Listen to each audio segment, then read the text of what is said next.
안녕하세요. 코인 랩소디 오늘도 여러분들과 함께합니다. 본부장님 모셨습니다. 어서 오십시오. 네, 저 아까 와 있었는데요. 아, 네. 다른 방송으로 하시느라고요. 방송이 제일 많으셔가지고 저희가 일단 오늘 랩소디에선 처음 인사드리니까 인사드려봤고요.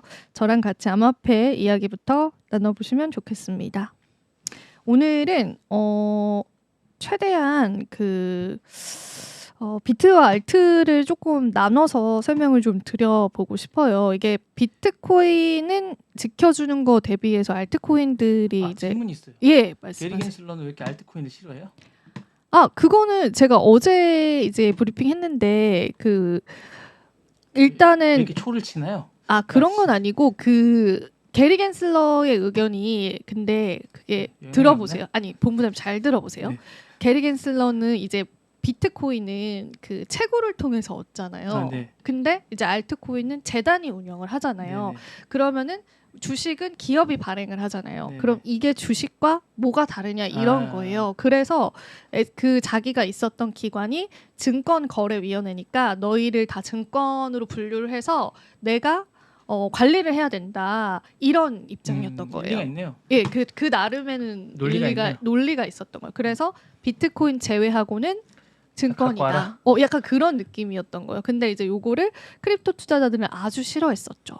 그리고 이제 겐슬러 입장에서도 뭐 이제 사임한 상황에서 그냥 발언을 조금 더 편하게 하는 것 같아요. 예, 그렇죠. 이제 어차피 뭐 CNBC 이런데 그냥 나가가지고 왜 우리도 패널분들 많이 오시잖아요. 그러니까 이제 어차피 사임한 입장에서 뭔가 이제 그런 영향력이 크게 없기도 하니까 더 그렇게 발언을 저희 패널 상당히 높게 평가하시는군요. 뭐 전 의장 이런 것까지는 아니지만 그래도 이제 겐슬러 입장에서는 좀 더 이제 편하게 자기 견해를 얘기할 수 있는 거죠. 근데 이제 더 중요한 건 그 사람이 그렇게 말했다고 해서 시장이 이제 영향도가 크게 없어요. 그러니까 그게 중요한 거죠. 그러니까 위원장이었어요. 그리워요? 위원장이 이렇게 하면 또 우리 크립토 투자자들 화납니다. 네. 우리 댓글 많이 이제 악플 남깁니다. 그립다니 이러면서. 그러니까 요거 이제 겐슬러의 입장인 거예요. 그래서 이제 크립토 투자자들은 이제 왜 그거를 우려했었냐면은 이제 그렇게 해서 SEC 관할 안에 들어오면은 이 겐슬러가 다 상폐시킬 것 같은 거예요. 근데 이제 투자자분들이 이미 투자를 하셨기 때문에 이제 그런 위험성도 있었고 이제 크립토와 증권은 확실히 구분하고 싶어하는 아이덴티티적으로 이제 그런 의도도 있었기 때문에 겐슬러를 아주 좋아하지 않았죠. 그래서 뭐 그 후에 나와서 이제 계속 이제 같은 입장인 거예요. 본인이 취임했었을 때와 당시로. 그래서 그렇게 이해를 하시면 될 것 같아요. 그렇군요. 네. 아무튼 시세부터 보겠습니다. 비트코인의 유지력은 굉장히 좋은데요. 이제 알트코인들은 유지력이 좋지가 않아요. 그래가지고 요게 시장의 색깔이 조금 재편되고 있다 이렇게 보고 있고 예전에는 이렇게 이제 비트코인이 8만, 뭐 9만, 10만까지 올라줬을 때 많은 알트코인들이 막 너도 나도 펌핑을 하면서 올라줬거든요. 근데 이제 그런 시장의 사이클을 기대하셨던 분들한테는 지금의 시장이 너무나 이해가 안 가는 시장인 거죠. 근데 뭐 이해는 갑니다. 저도. 왜냐하면 그런 걸 기대하면서 이제 알트코인 매수를 해와셨을 테니까요. 그래서 이제 지금 알트 랠리를 촉발시키는 데는 이제 이더리움이 빨리 올라와 주는 게 이제 중요하다라는 거는 이제 공통된 의견이라고 보시면 되고요. 근데 이제 굉장히 신기한 거는 비트코인이 너무 지지력이 좋습니다. 사실 우리가 10만 달러는 정말 고점이었고, 그러니까 8만 4천, 8만 5천을 계속 이제 그 선을 유지를 해주고 있다라는 거예요. 뉴욕 증시가 하락을 해도.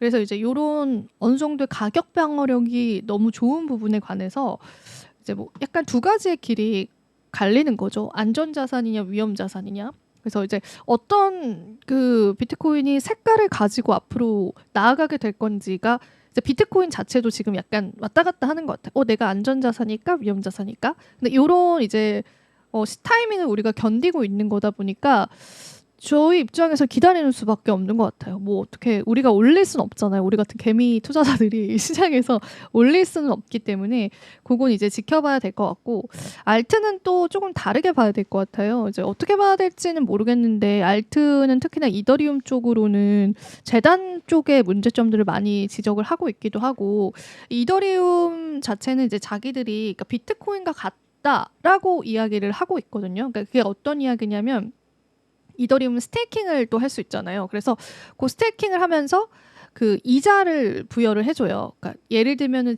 저라는 투자자가 이더리움을 사서 이더리움 스테이킹 한다고 해요. 그럼 저는 시장에서 이더리움을 일정 기간 동안 팔 수가 없어요. 대신에 이더리움 저한테 이자를 줍니다. 근데 그 이자가 많게는 제가 알기로 9%, 10%까지도 주는 걸로 알고 있어요. 그러니까 일반적인 예금 이자보다 많은 거죠. 대신에 이더리움 재단은 뭘 얻을 수 있냐면 시장의 유동성을 조절할 수가 있고, 그리고 투자자 입장에서는 내가 어차피 당장 이더리움을 팔 생각이 없어. 나는 장기 투자할 생각이야. 라고 하시는 분들은 그걸 이제 스테이킹 함으로써 이자를 받을 수 있고, 이런 이점이 있는 건데, 뭐 이런 것들, 그리고 본인들이 공급을 조절한다. 막 이렇게 하면서 우리는 이제 비트코인과 같은 뭐 희소성의 가치가 있다. 이렇게 주장을 하지만 실제로 이더리움 쪽에 인플레이션이 일어나고 있어요. 그래서 요것도 이더리움 재단 측에서 해결해야 될 문제이다. 그런 얘기가 좀 나옵니다.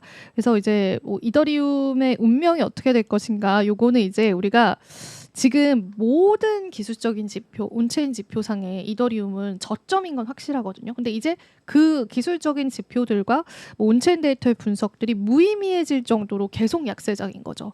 그래서 이제 펀더멘탈 회복이 시급하다. 그러니까 그 가치의 회복이 시급하다. 이런 이야기가 좀 나와서 이더리움은 오늘도 1,580달러를 좀 나타내고 있다고 보시면 되겠습니다. 그리고 시장 유동성 가장 많은 코인은 XRP더라고요. 그러니까 그 거래량적인 측면에서 아직도 물론 XRP가 뭐 가격이 지금 2달러 좀 초반대이긴 하지만은, 그러니까 그 시장 유동성적인 측면에서는 그래도 XRP가 가장 많아요. 이쪽에 돈을 많이 몰리고 있어요. 그러니까 팔려는 자, 살려는 자가 이제 굉장히 많은 상황인 거예요. 그래서 그런 면에서 봤을 때는 XRP를 조금 더 그나마 알트코인 중에서는 긍정적으로 바라볼 수 있을 만한 요인이 있다고 그렇게 좀 해석을 해보면 되겠습니다.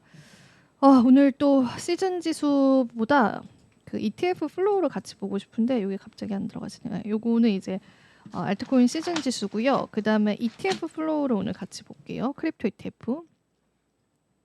ETF가 그래도 비트코인이 조금 유입이 들어와 줬어요. 그러니까 오랜만에 또 유입이, 지금 여기 핑퐁 형태인데 이제 계속 팔아냈던 그런 시즌도 있었는데 지금은 조금 유입을 해주고 있는 상황이다. 그렇게 보시면 되고, 오늘 저의 뉴스들도 여러분들 좀 자세히 한번 살펴보도록 하겠습니다. 자, 오늘 뉴스 한번 볼게요.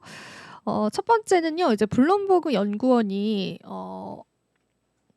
그 마이클 세일러랑 비트코인 현물 ETF가 비트코인에 관한 가격 방어를 지원하고 있다고 합니다. 제가 앞서서 계속 설명드렸던 게 비트코인이 생각보다 강합니다. 이게 비트코인이 이제 다른 자산, 위험 자산들이 떨어질 때도 나쁘지 않은 흐름들이 나오고 있습니다. 이렇게 말씀을 드렸는데, 그거는 사실 그 ETF에 관한 유입량들과 세일러가 어느 정도 그 지지를 해주고 있다라고 보는 그런 이야기가 나왔습니다. 그래서 이 블룸버그 ETF 연구원인 에릭 발추나스가 자신의 X 계정을 통해서 마이클 세일러랑 미국 내 비트코인 현물 ETF가 비트코인 가격과 상관없이 굉장히 높은 매수세를 기록을 했고 비트코인 가격 안정화에 도움을 줬다고 주장을 했습니다. 비트코인 현물 ETF가 지난 한 달 동안은 순유입세를 보였다라고 해요. 그래서 여기 보시면은 여러분들이 그 자료를 같이 보실 수가 있고요. 근데 이건 이더리움은 그렇지 않습니다. 이것도 이제 비트와 이더가 좀 다른 모습이고요. 에릭 발추나스는 그 미국 비트코인 현물 ETF가 지난 한 달간 유치한 순유입액은 1억 3,100만 달러에 도달을 했고, 그리고 또 이는 매우 안정적인 수치다라고 이야기를 했습니다. 그러니까 시장 자체는 어느 정도의 약세장 보합권을 나타내고 있음에도 이런 수급이 계속 들어온다라는 거죠. 보다 더 견고한 투자 전략을 갖고 안정적인 양상을 보이고 있다라고 강조를 했고요. 그리고 이제 마이클 세일러 역시도 비트코인의 가격을 방어해주긴 했어요. 근데 이제 에릭 발추나스는 그 블룸버그 ETF 분석가로서 처음에 비트코인 현물 ETF의 출시일이라든지 승인 가능성을 가장 먼저 예측했던 인물이거든요. 근데 이분이 그 세일러를 조금 비판하기도 했어요. 가격과 상관없이 그냥 무조건적으로 이제 사는 매집 전략을 지적을 하기도 했고, 우리가 지난 또 며칠 동안 비트코인 그래도 조정을 좀 받았잖아요. 그게 그 FTX 채권자들이 던진 물량들이 상당히 많았다고 해요. 그러니까 FTX 사태 때 이제 돈을 암호화폐를 돌려받지 못한 상황에서 그 채권자들이 받았던 그 암호화폐를 던진 경우, 그리고 정부 측에서의 매도가 있었다고 합니다. 근데 이 정부는 미국 정부 이야기도 나오고 있거든요. 실크로드 사태 때 그 매집했던 비트코인 있잖아요. 압수했던 거, 그거를 그러니까 트럼프가 이제 겉으로는 뭐 우리가 압수된 물량을 이제 매집할게라고 했지만 그 이면에서는 실크로드 사건 때 이제 압수한 거는 이미 재무부에서 그러니까 미국 법원에서 평가가 나왔거든요. 시장에 내다 팔아도 된다. 근데 그 물량이 엄청나요. 근데 그거를 이제 미국 정부가 조금씩 팔고 있었다. 그런 썰이 또 나옵니다. 근데 이런 물량들을 셀러랑 그다음에 현물 ETF가 좀 받아내면서 가격을 좀 방어했다라고 보는 거죠. 그래서 이제 에릭 바추나스 같은 경우에는 이런 부분을 이야기를 하면서 스트래티지의 매집 전략은 좀 강하게 비판을 하기도 했습니다.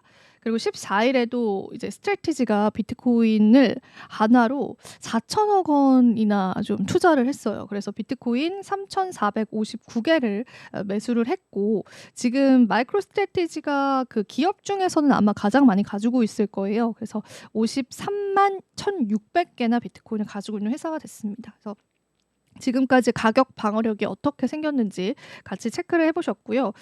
그다음에 요거는 이제 리플 XRP 이야기인데요. 이 코인데스크에 따르면은 프라임 브로커 히든로드가 미국 금융산업규제청으로부터 브로커 딜러 운영 라이선스를 취득한 것으로 나타났습니다. 이 히든로드 자회사인 히든로드 파트너스가 획득을 했고 이를 통해서 채권 프라임 브로커리지 플랫폼 확장이 가능해졌다고 합니다. 향후 기관 투자자를 대상으로 해서 채권 자산의 청산과 자금 조달 그리고 프라임 브로커리지 서비스를 광범위하게 제공할 생각입니다. 이게 왜 이제 암호화폐 시장에 나왔냐면은 이 XRP가 지난달에 히든로드라는 회사를 또 인수한다고 발표를 했어요. 그게 이제 가격이 12억 5천만 달러에 인수한다고 했거든요. 그래서 이게 이제 히든로드의 그 이슈이긴 하지만은 그 이면에는 XRP가 이제 조금 더 미국의 이제 금융 산업에 진출할 수 있는 그런 장이 마련이 된 거죠. 그래서 XRP를 긍정적으로 보시는 분들에게는 좀 좋은 소식들이 될 수 있을 것 같습니다. 그래서 이제 수개월 내에 인수가 완료가 될 건데 요 인수가 완료되기 전에 이렇게 이제 브로커 딜러 운영 라이선스를 이제 취득을 했고 채권 프라임 브로커리지 플랫폼을 확장할 계획이다라고 이렇게 전했기 때문에 이 사업의 이제 운영 체제 자체가 이제 XRP가 될 수 있기 때문에 요런 이제 XRP의 사업 다각화, 리플의 사업 다각화가 이번에 트럼프 들어오면서 계속 좀 가속화를 나타내고 있는 것 같습니다. 그것도 여러분들 살펴보시면 좋겠어요. 요거는 이제 비트코인 변동성 나타내는 그런 지표예요. 온체인 지표를 한 가지를 가지고 왔는데 이게 보시면은 이게 2011년도부터 2024년 그리고 최근까지의 지표가 같이 있거든요. 근데 이게 이 변동성이 없다라는 거는 시장에서의 좀 약세장, 횡보장을 좀 이야기를 하는데요. 지금 이 변동성 자체가 굉장히 좀 안 좋은 상황이다 보니까 생각보다 우리가 지금 좀 기대했었던 불리시 마켓, 그러니까 이미 뭐 시장에서 한번 튀어 올랐었지만 또 한 번의 이제 불리시 마켓을 기다리시는 분들한테는 아직까지는 조금 이 기간이 길어질 수 있다라는 걸 의미를 합니다. 그리고 실제로 크립토컨트의 다양한 분석가들의 이야기들을 종합을 해보면 그 생각보다 횡보장이 길어질 수 있다 그렇게 보고 있는데 이미 우리가 이 횡보장을 몇 달을 견뎌왔잖아요. 그래서 이제 횡보장이 끝난 것인지 아니면 이제 더 큰 국면으로 들어설 것인지 그런 부분에 관해서는 의견은 굉장히 좀 다양합니다. 뭐 그래서 지금 당장 우리가 딱 정답을 내리고 시장을 바라볼 수 있는 상황은 아니다라는 거를 같이 한번 체크를 해드리도록 할게요. 그리고 요것도 이야기를 전해드릴 건데 채굴 업체들이 이제 최근에 그 비트코인 매도를 좀 많이 보여왔어요. 온체인 지표상. 근데 이제 채굴 업체들도 이제 채굴을 할 때 드는 뭐 비용이라든지 뭐 채굴을 하면서 뭐 전기료도 내야 되고 시설비도 내야 되고 하물며 임대료도 내야 되는 상황이잖아요. 이제 그런 비용들을 비트코인을 일부 팔아서 이제 계속 이제 충당을 합니다. 그래서 이제 채굴업체들이 언제 파느냐 이런 것들이 굉장히 중요했었는데 그 채굴업체들이 이제 또 비트코인이 횡보를 하면서 수익성 악화가 생겼고 그다음에 이제 채굴을 하는데 해시 값을 구하는 게 너무 어려워졌잖아요. 그러니까 이게 그게 원리부터 설명하자면 좀 내용이 긴데 비트코인 같은 경우에는 이제 채굴을 하려고 하면은 올바른 해시 값을 구해야 되고 그 해시 값이 딱 구해졌을 때 그 블록체인이 하나 더 만들어지면서 비트코인을 보상을 받거든요. 근데 이제 처음에는 이제 개인 컴퓨터로도 채굴을 할 수 있었는데 점점 경쟁자가 많아지면서 그게 조금 더 어려워졌어요, 연산이. 근데 왜 그렇게 했냐면 10분에 한 개씩만 이제 생성이 될 수 있도록 애초에 설계를 해놨기 때문에 10분에 한 개가 나와야 되는데 너무 많은 사람들이 하겠다고 달라들면 1, 2분 만에 나올 수가 있잖아요. 그래서 자동으로 난이도가 조절이 됩니다. 그래서 이제 채굴업체들도 더 많은 연산과 더 많은 전력이 필요하게 된 거죠. 그래서 이제 수익성 악화도 있었고 그다음에 이제 채굴 양 자체도 너무 줄어들었잖아요. 그래서 그때 이제 스테이블 코인의 발행사인 테더가 채굴 업체 투자를 계속 꾸준하게 확대했다라는 소식이 드러났습니다. 그래서 이제 SEC 공시를 통해서 채굴 업체 비트디어 지분에 약 455억 원어치를 매입했다고 보도했고요.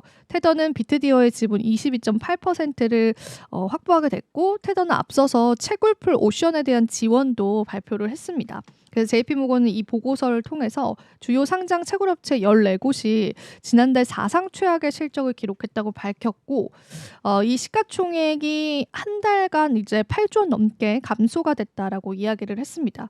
근데 이제 테더가 지분을 매입한 비트디어의 주가는 또 7.62달러에 17일 날 거래를 마쳤고요. 사실 이제 이 테더의 의도는 조금 더 파악을 해봐야 될 것 같아요. 근데 채굴업체들을 최근에 테더가 많이 사들이고 있다. 그런 이야기들도 여러분들 같이 좀 전해드리도록 하겠습니다. 자, 그리고 마지막으로 JP모건 보고서 하나만 좀 체크를 해볼게요. 방금 나온 자료인데요. 우리가 이제 또 비트코인을 디지털 골드로 볼 수 있느냐 그런 논란들이 굉장히 많은데 JP모건은 일단은 비트코인이나 암호화폐 쪽에 관해서 좀 보수적인 입장입니다. 그래서 최근에 보고서를 하면서 비트코인이 안전자산 역할을 못하고 있다.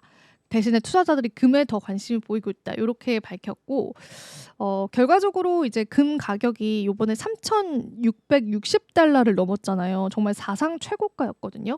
근데 비트코인 같은 경우에는 이제 하락세를 보이면서 85,000달러 수준의 거래가 되고 있고 최근 주식시장 또 기술주와 밀접하게 연관된 가격 움직임을 나타냈다고 합니다. 근데 또 정말 최근에 보시면은 그래도 뉴욕 증시 대비해서는 약간 강한 모습을 보여주긴 하거든요. 근데 일단 JP모건 보고서 상으로는 비트코인은 이제 디지털 골드가 아니다. 이런 또 입장을 계속 고수하고 있습니다. 그래서 이제 2021년 말에는 금 ETF로 일시적으로 눌렀던 적이 있지만은 이후에는 약세를 보였다라고 하고요. 그래서 사실상 JP모건에 따르면은 비트코인은 금 역할을 지금 못하고 있고 지금의 이제 많은 시장의 수요처는 금에 국한되어 있다. 이런 이야기가 또 나오면서 우리 크립토 시장에 관한 약간의 악재로 또 받아들여지고 있습니다. 하지만 가격에 관한 그런 뭐 반응도는 크지는 않았다라는 거 다시 한번 더 체크를 해드리도록 할게요.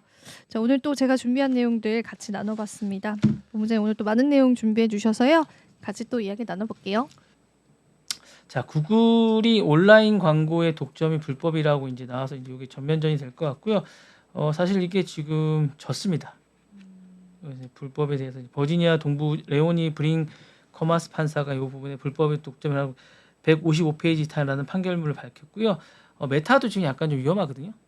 지금 이 부분에 관해서 메타가 이제 그 이메일에 관련해서 지금 계속 재판을 받고 있는데 약간 우려를 본인이 걱정하던 당시에 그 부분에 관한 저크버그가 이제 샌드버그 그때 당시에 그 CEO에게 보냈던 이게 독점일 수 있을 것 같다는 그런 내용의 뉘앙스의 이메일이 약간 그쪽은 FTC의 이제 그 내용이 약간 내용이 이제 누설이 된 것 같아요. 그래서 약간 위험한 것 같은데 지금 이게 단순히 그쪽에만 이제 판례가 되면 좋은데 이 판례가 되면 이게 다른 기업에 영향을 좀 미칠 것 같은 생각이 좀 들어서 약간 위험하다는 생각이 드는데 이게 구글과 메타가 두 개가 만약에 이게 판례가 되면 다른 기업은 진짜 정말 힘들지 않을까라는 생각이 들면서 이게 이제 시장의 87%에 달하는 광고 판매 기술 시장을 장악하는 구글이 기술을 활용해서 이제 경쟁자를 배제하고 광고주와 콘텐츠 제작자에 피해를 준 걸로 평가가 됐습니다. 그래서 이게 이제 쟁점을 정리를 하자면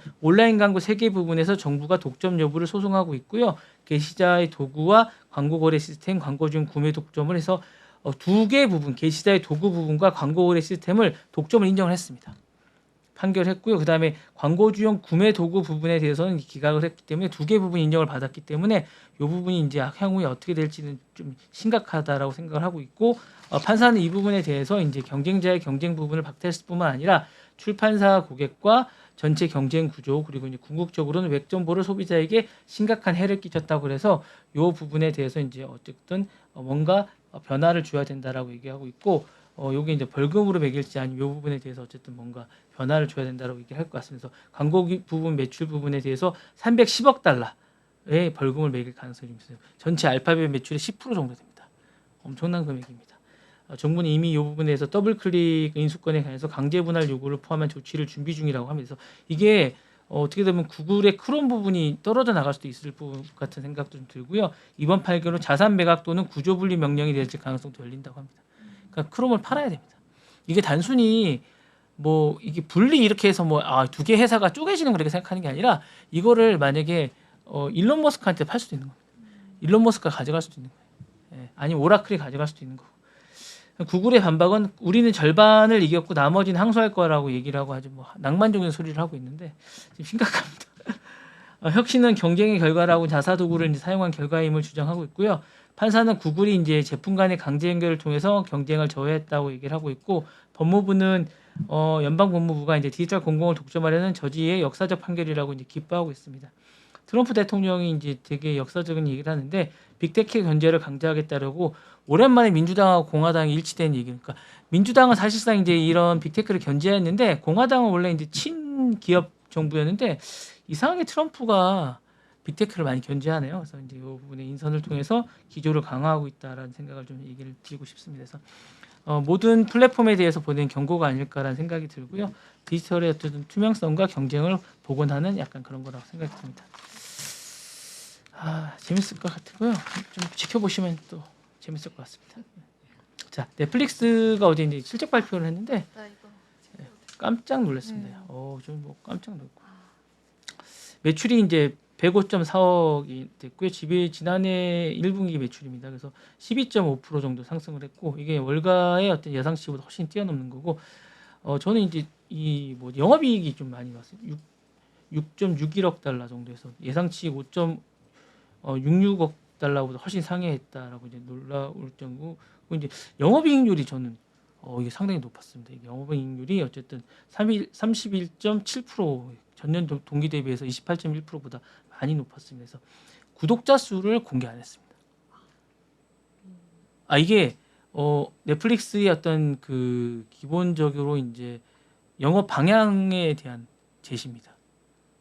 그러니까 이제 넷플릭스가 이제 보다 괜찮은 회사로 가는 방향을 이렇게 가겠다라고 이제 방향성을 제시한 겁니다. 그러니까 이제 이게 주가에는 되게 좋게 방향성을 제시한 거고요. 넷플릭스가 사실은 이제 200달러 초반을 달리다가 이제 거의 지금 얼마죠? 넷플릭스가 가격이? 모르겠어요. 한번 잠깐 봐주시겠어요? 제가 봐드릴게요. 네, 잠깐 기다려주세요. 네. 이게 사실은 거의 이제 뭐 1,000달러 가까이 가고 있는데 제가 알기로는 뭐 800~900달러는 이렇게 갈 텐데 엄청나게 높게 많이 상승을 한 걸로 알고 있습니다. 제가 알기로는 뭐 이렇게 많이 올라간 걸로 알고 있는데 700달러에서 한 800달러 정도 차이가 될 텐데. 잠시만요. 이게 왜 안 나오지? 네. 제가 찾았어요. 예, 그러니까 973달러고요. 거의 그 정도 될 겁니다. 그래서 근데 이게 애프터마켓에서는 1,000달러가 넘었어요.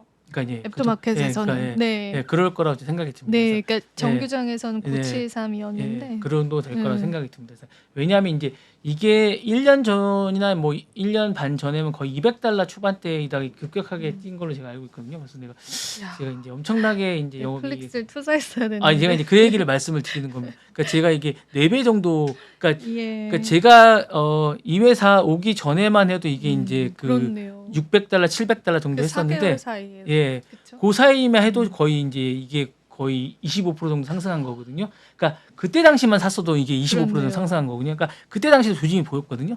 그러니까 이게 기본적으로 영업이익률, 그러니까 이게 지금 어떤 방향으로 가냐면 기본적으로 이제 구독자 수는 더 이상 신경 쓰지 않겠다는 겁니다. 그렇네요. 수익률과 영업이익률에 더 목표를 두고 있다는 생각을 하고 있는 겁니다. 향후에는 수익 중심으로 전환을 본격화하겠다는 거고 구독자 경쟁은 더 이상 하지 않겠다는 생각을 하고 있습니다. 넷플릭스가 그렇게 하겠다는 생각을 하는 거고 요금 인상이 불가피할 것 같습니다.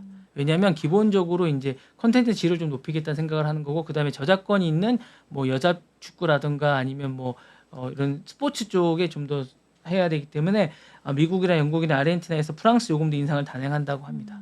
그리고 이제 광고 수익이 증가할 거보다는 제가 보기엔 광고 수익은 그렇게 많이 증가하지 않지만 이 구독 증가율이 많이 될 것 같습니다. 구독료가 증가할 것 같고요. 회원 증가는 사실은 연말 기준으로 유료 회원은 3억 1,600만 명 정도 추정하고 있고 16% 정도 증가한 걸로 추정이 됩니다. 발표는 안 했지만. 그리고 이제 유연한 요금제, 유료 공유업성에 이런 것인데 지금 이런 걸 많이 없애요. 그러니까 공유를 많이 안 하게 하고 있어요. 예, 그게 성공한 것 같고요. 매출은 예상보다 높은 거고 광고 수익도 증가하는 것 같고요. 이런 전략을 쓰고 있습니다. 그래서 2분기 가이던스나 연간 전망으로 좀 말씀을 드리면 15% 정도 성장할 것 같고 가이던스는 제가 볼 땐 7억 달러 정도 증가할 것 같습니다. 영업이익률 33% 정도 될 것 같은 생각이 들고요. 광고 매출은 전년 대비 한 2배 정도 성장할 것 같은 생각이 듭니다. 그래서 이 정도 될 것 같고 기본적으로 제가 볼 때 회원수 외에 다른 게임을 좀 시작한 게 아닌가라는 생각이 들고요.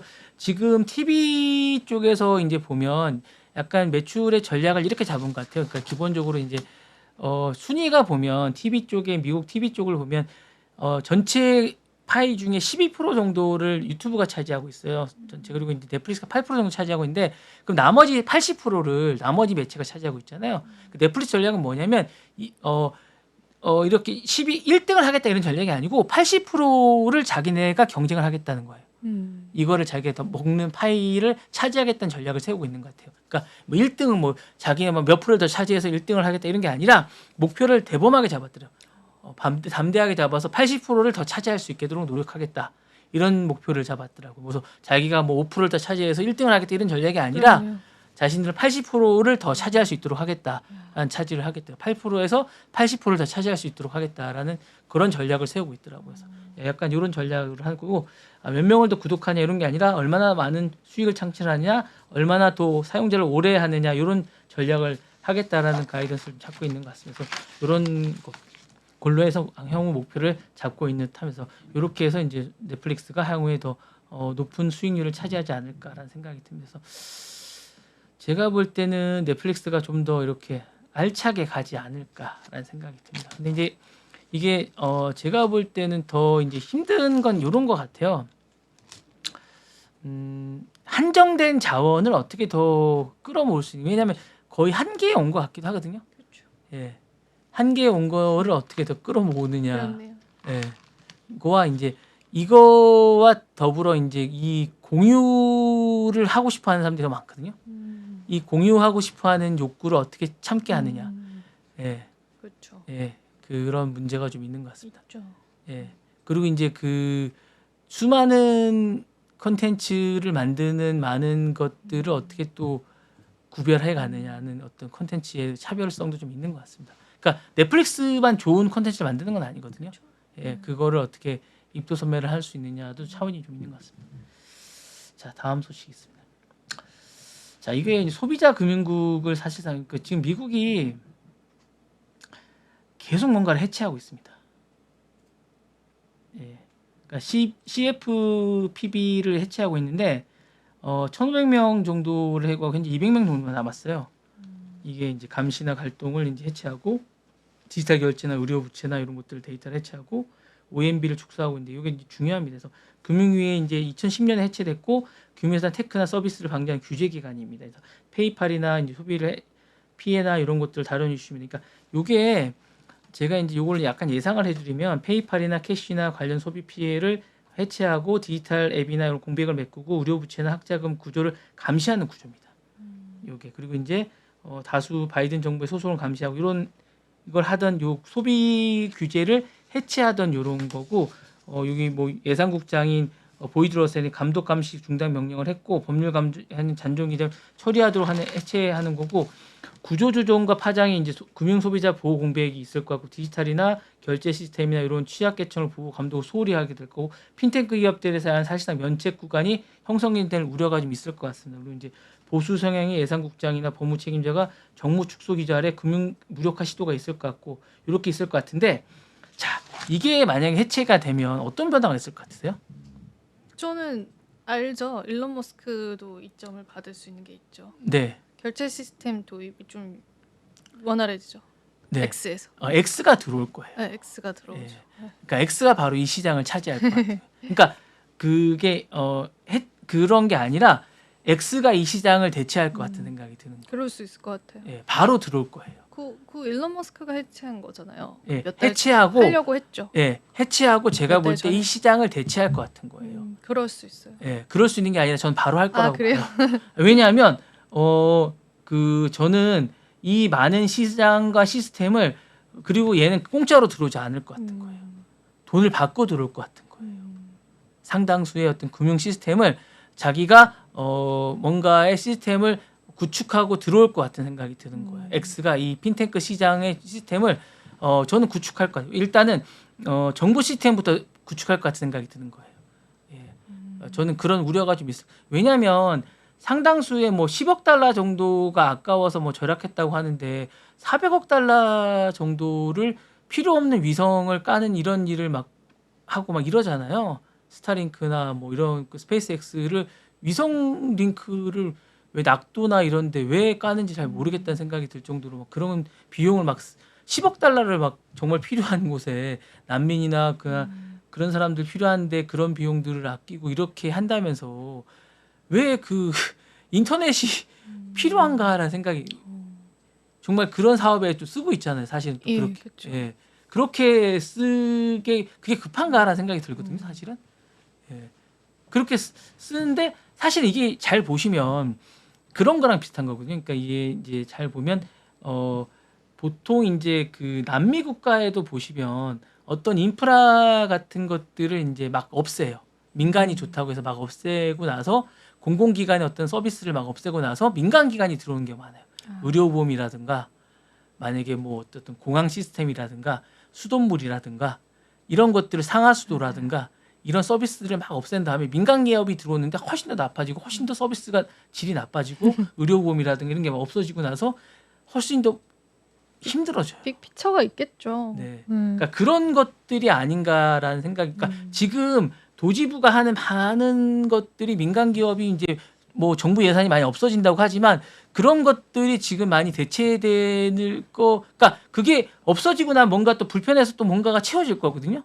그 그게 민간 기업이 채우겠죠. 예, 채워지는 건 네. 상당히 민간 기업이 저는 아마 일론 머스크 기업이 아닐까라는 생각이. 맞아요. 예, 합리적인 의심입니다. 예, 네. 곧 채워지지 않을까라는 생각이 네, 좀 들고 합리적인 의심. 그리고 이제 그 남는 예산들이 어딘가 쓰여질 건데 음. 그게 이제 뭐 기본적으로 이제 트럼프에 충성하는 기업이라든가 일론 머스크의 계열사가 아닐까라는 생각이 좀 드는데 꼭 필요하지 않은 곳에 계속 쓰일 것 같은 생각이 좀 드는 거예요.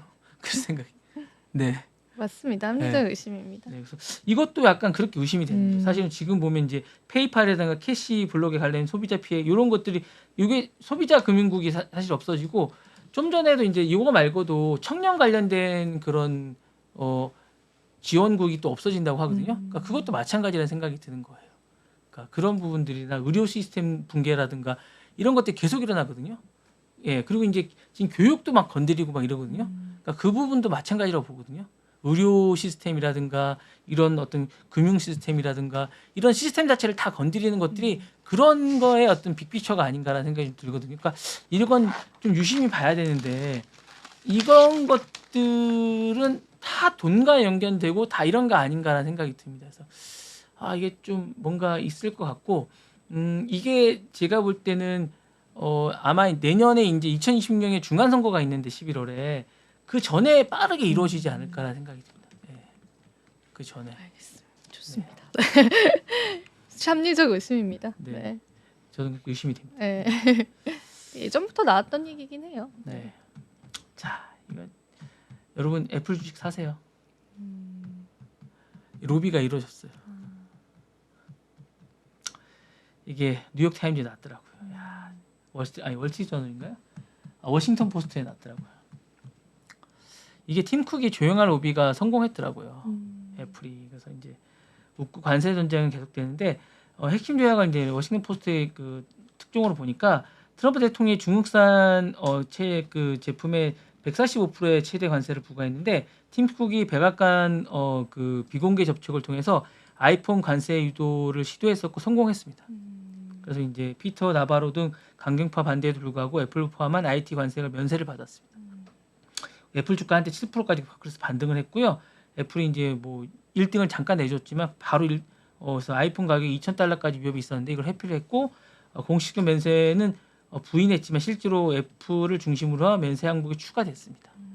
그래서 관세 충격 시나리오는 어드부시 분석에 따르면 145% 관세를 떼고 아이폰 가격이 $2,000까지 이제 취소를 전망이었는데 이게 이제 팀플이 조용히 설득을 해서 상무부 장관 하워드 러트닉과 관료들을 조용히 접촉을 했고요. 언론 인터뷰 비판은 자제하면서 비판하지 않는 협상 전략을 유지하면서 이제 트럼프와 직접 소통으로 다른 실패한 관세를 얻어냈습니다. 그래서 그는 불평하지 않고 현실의 목소리를 듣고 왔다라고 얘기하면서 이제 했습니다. 그래서 특혜는 없었다고 주장하는데 잘했어. 웃고 있네요. 네. 이렇게 하면서 잘 하고 있습니다. 전자제품 7개 항목이 추가 면세로 등록이 됐고요. 이 항목 대부분 애플 전용 부품이라고 합니다. 그래서 이제 비디오 게임이나 기타 제품은 제외됐답니다. 그래서 닌텐도는 비싸게 팔릴 예정이라고 합니다. 면제 항목은 다 애플 중심이라고 하고요. 전부 애플 제품만 적용된답니다. 그래서 여기 이제 그렇게 하고요. 관세 내셔널리즘과 기업들 눈치 싸움이 치열한데 여기 승리자는 팀쿡이랍니다.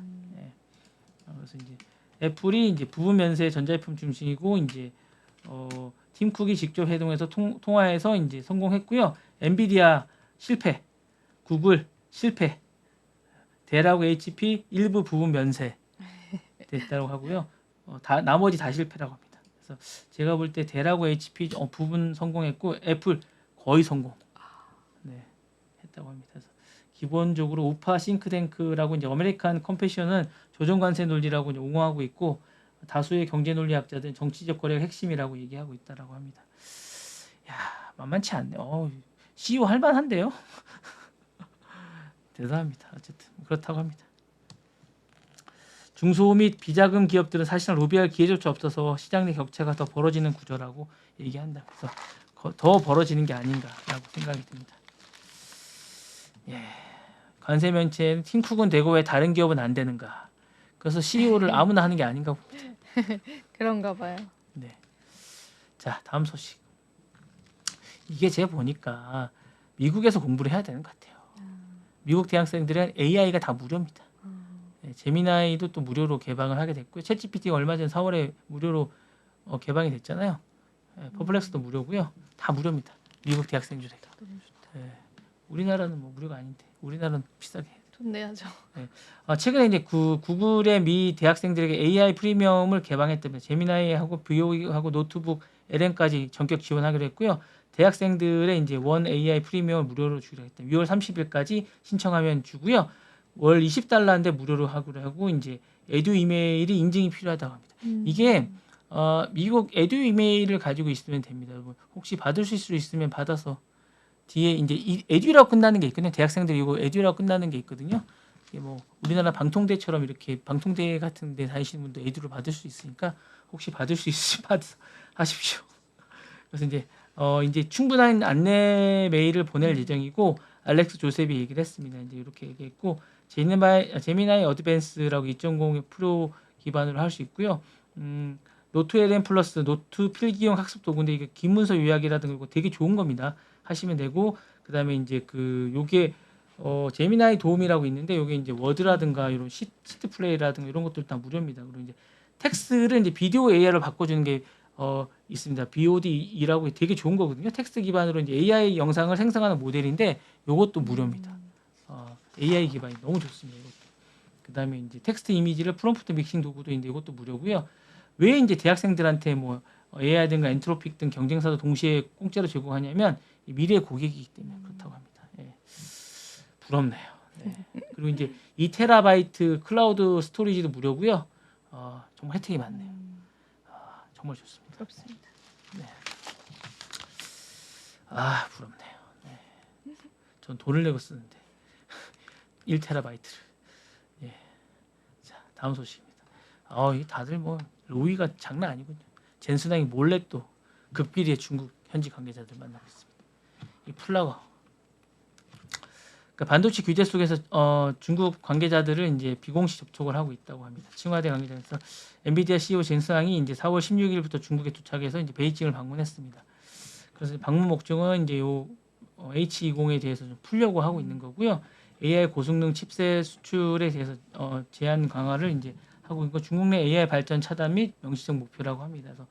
그래서 수출 통제 우회를 하기 위해서 만든 제품도 규제 대상에 포함시킬 것이라고 이제 얘기하는 부분에 대해서 이 부분을 이제 좀 약간 풀려고 하는 거고 엔비디아가 이제 중국의 판매가 25% 정도 돼서 엄청나다고 합니다. 그래서 이제 어쨌든 A800과 H800, L40 등 중국용 다운그레이드 제품에 타격이 많아서 이 부분에 대해서 얘기하는 거고 공급망 다변화와 이제 커스터마이징하기 위한 부분에 대해서 이제 좀 해결을 하기 위해서라고 얘기를 하고 있고요. 반도체 패권 경쟁에서 최선을 다하기 위해서라고 얘기를 하고 있습니다. 그래서 중국 내 사업 지속 가능성과 확보를 위해서 고위급을 설득전을 하기 위해서라고 하고 있고요. 비공개 로드맵 공유 및 기술 투명성을 확보하기 위해서라고 하고 있습니다. 그래서 이제 젠슨화가 늘 기술이 아닌 관계의 어쨌든 관시라고 하죠. 이 부분에 사람에 위해서고 단순 로비가 아니라 장기적 전략의 일부라고 하고 있으면서 이 부분에 대해서 이제 미중 간의 어떤 패권 전쟁의 최전선에서 기업 CEO가 민간 외교 전략이라고 하고 있으면서 좀 성공을 거뒀으면 좋겠다라는 생각이 좀 있으면서 잘해서 이제 좀 뭔가를 이루지 않을까라는 생각이 들면서 좀 잘 해봐야 되지 않을까라는 생각이 듭니다. 뭔가 좋은 소식이 있으면 제가 다음 주 월요일 날 여러분에게 알려드리도록 하겠습니다. 네, 좋습니다. 자, 오늘 또 랩소디 다양한 이야기들 함께 해봤습니다. 오늘 또 저희 여기서 물러가 보도록 할게요. 오늘도 시청해주신 여러분 고맙습니다. 감사합니다.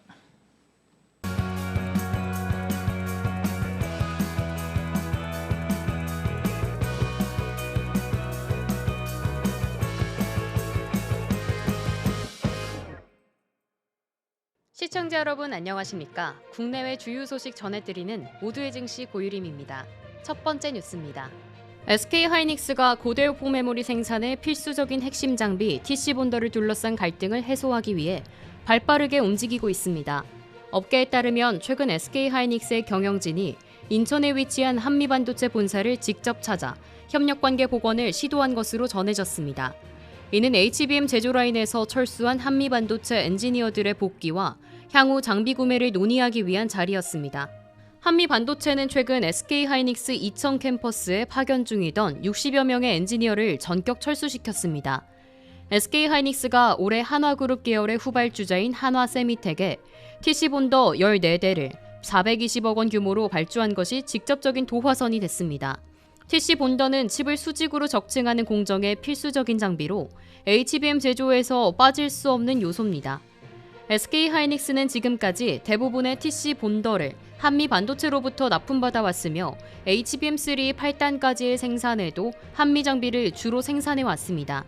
하지만 SK하이닉스가 공급망 다변화를 위해 한화세미텍의 장비 쿼를 통과시키자 한미반도체는 기술 유출과 특허 침해를 주장하며 지난해 12월 한화세미텍을 상대로 소송을 제기했고 이번에는 엔지니어 철수와 장비 가격 28% 인상이라는 초강수를 던졌습니다. 이로써 슈퍼을이라는 한미 반도체 위상이 재확인됐다는 평가도 나옵니다.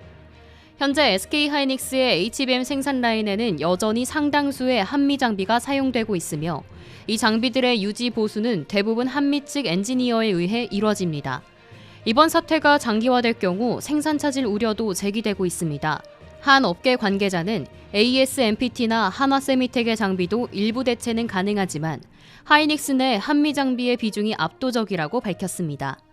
한편 이번 갈등이 삼성전자와의 새로운 동맹으로 이어질 가능성은 낮다는 분석이 지배적입니다.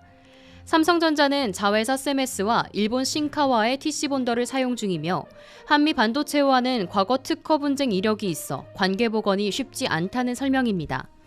이런 가운데 미국의 반도체 기업 마이크론도 사태를 예의주시하고 있습니다.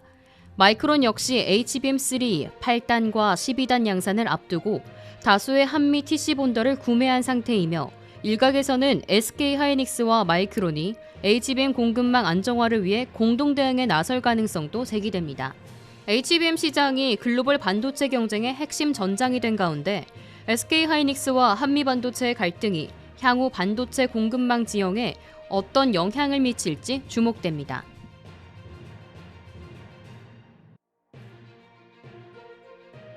현대바이오사이언스가 코로나19 치료제 제프티에 대해 임상 2상과 3상을 동시에 진행하겠다는 계획을 식품의약품안전처에 제출했으나 중앙약사심의위원회로부터 전원 일치로 반려 결정을 받았습니다.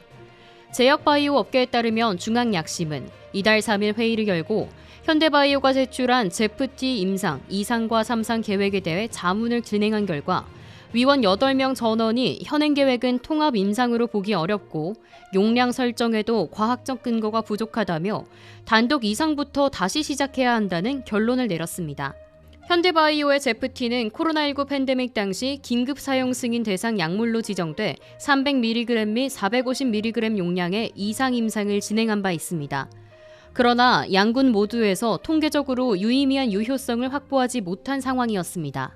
회의록에 따르면 중앙약심 위원들은 2상과 3상이 명확하게 연결되지 않았고 형식상 통합 임상이라고 했지만 실제로는 별개의 계획이라며 문제를 지적했습니다.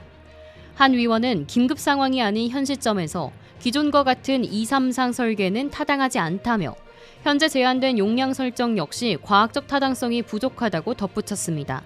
특히 기존 2상 임상에서 탐색된 용량 사이의 중간값을 새롭게 제시한 것에 대해 적정 용량에 대한 탐색이 선행되지 않았다면 다음 단계로 나아가는 것은 무리라는 지적도 나왔습니다. 위원회는 제프티에 사용된 첨가제와 관련해 고용량군에서 특정 부작용의 발생 비율이 높았으나 해당 부작용이 약물 자체 때문인지 질환에 의한 것인지는 구분이 어렵다며 안전성에도 우려를 표했습니다. 결국 중앙약심은 2상부터 다시 독립적으로 수행하고 효과가 입증된 뒤 3상 임상을 계획하는 것이 타당하다고 의견을 모았습니다. 이에 대해 현대바이오 측은 이번 식약처 결정은 제프티의 효능이나 안전성 자체를 부정한 것이 아니다라며 60일 내 글로벌 기준에 부합하는 새로운 전략적 대응 방안을 마련하겠다고 밝혔습니다. 현대바이오의 코로나 치료제 개발 행보에 제동이 걸리며 향후 연구개발 방향성과 임상 재설계에 대한 업계 관심이 쏠리고 있습니다.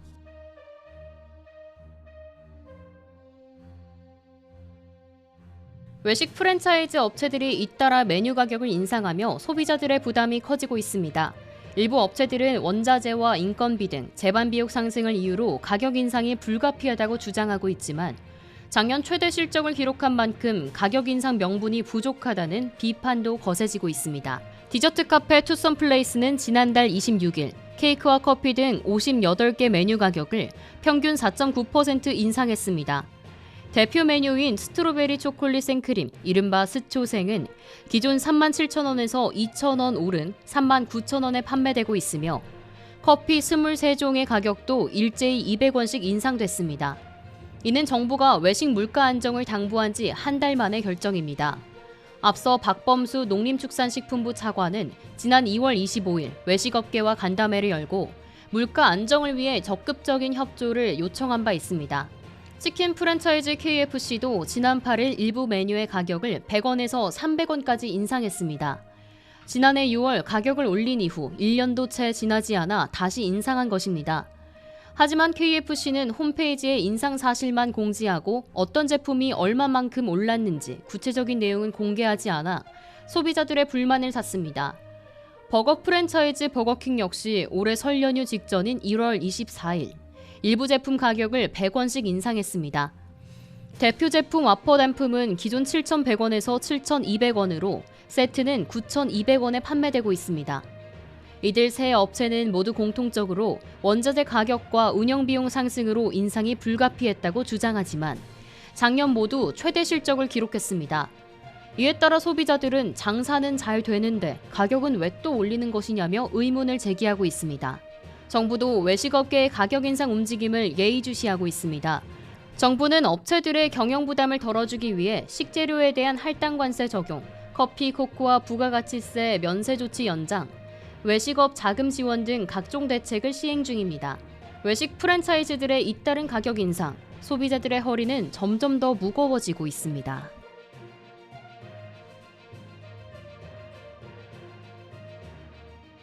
이상으로 모두의 증시 마칩니다. 본 방송에서 제공해드리는 정보는 투자 판단에 대한 조언일 뿐 해당 자산의 가치와 상승을 보장하지 않습니다. 시청해주신 여러분 고맙습니다.